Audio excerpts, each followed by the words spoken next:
Iran से जुड़े तनाव और होर्मुज स्ट्रेट में तेल टैंकरों के फंसने की खबरों ने दुनिया की चिंता बढ़ा दी है। कारण साफ है, दुनिया के बड़े हिस्से तक तेल पहुंचाने का काम इन्हीं विशाल जहाजों के भरोसे होता है। अगर ये रुक जाएं तो सप्लाई चेन पर सीधा असर पड़ता है। ऐसे में समझना दिलचस्प है कि आखिर ये सुपर तेल टैंकर होते क्या हैं और कैसे काम करते हैं। नमस्कार, मैं उत्कर्ष प्रताप सिंह और आप देख रहे हैं TV9 भारतवर्ष। दुनिया के सबसे बड़े तेल टैंकरों को सुपर टैंकर या अल्ट्रा लार्ज क्रूड कैरियर कहा जाता है। ये समुद्र में चलने वाली सबसे बड़ी मशीनों में गिने जाते हैं। इतिहास का सबसे विशाल टैंकर सीवाइज जॉइंट था, जिसकी लंबाई करीब 458 मीटर थी, यानी लगभग 4 फुटबॉल मैदानों के बराबर।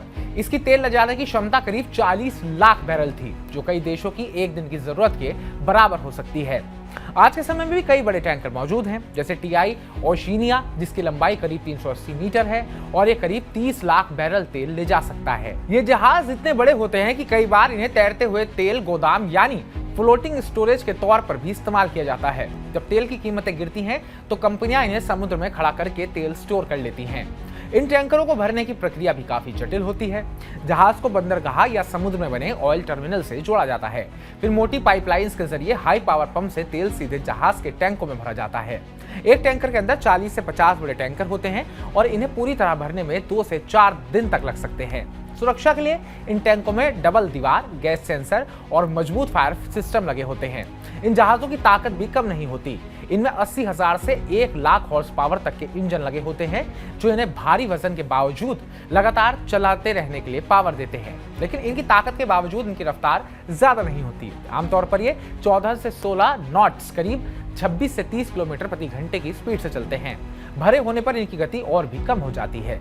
इनका आकार इतना विशाल होता है कि इन्हें रोकना या मोड़ना आसान नहीं होता। पूरी तरह भरे टैंकर को रोकने में 3 से 5 किलोमीटर तक की दूरी लग सकती है। इनका टर्निंग सर्कल भी करीब 2 किलोमीटर तक होता है। यही वजह है कि ये कई नहरों जैसे पनामा या सुएज नहर से गुजर नहीं पाते।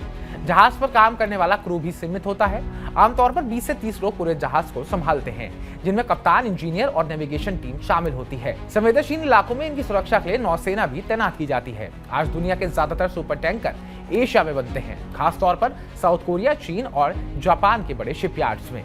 इन्हें बनाने में करीब 2 से 3 साल लगते हैं और इसकी कीमत 750 से 1000 करोड़ रुपए होती है। सीधी भाषा में कहें तो ये सुपर टैंकर दुनिया की ऊर्जा सप्लाई की रीढ़ है। अगर ये रुकते हैं तो असर सिर्फ तेल बाजार पर नहीं बल्कि पूरी वैश्विक अर्थव्यवस्था पर पड़ता है। इससे जब भी हॉर्मुज जैसे अहम समुद्री रास्तों में हलचल होती है तो पूरी दुनिया की नजर वहीं टिक जाती है।